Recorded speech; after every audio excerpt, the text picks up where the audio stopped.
राम जी से पूछे जनकपुर के नारी, बता द बबुआ लोग बदेत काहे गारी। बता द बबुआ लोग बदेत काहे गारी। बता द बबुआ तोहरा से पूछी ले धनुषधारी।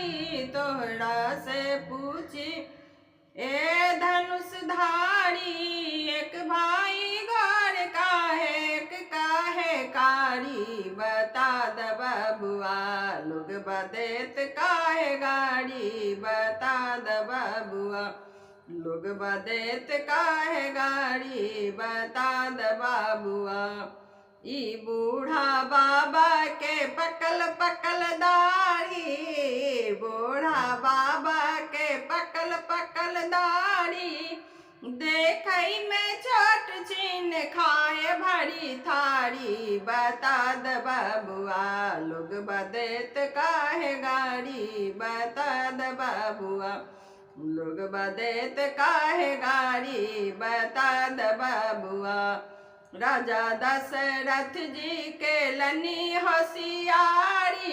राजा दशरथ जी के लनी होशियारी, एक मर्द पर तीन तीन गो नारी। बता द बबुआ लोग बदेत काहे गाड़ी। बता द बबुआ लोग बदेत काहे गाड़ी। बता द बबुआ कहथिन स्नेह लता मन में बिचारी। कहथिन स्नेह लता मन में बिचारी, हम सब लगै छी पाहुन सर हो जे साड़ी। बता द बबुआ हम सब लगै छी पाहुन सर हो जे साली। बता द बबुआ लोग बदेत काहे गाड़ी। बता द बबुआ राम जी से पूछे जनकपुर के नारी। बता द बबुआ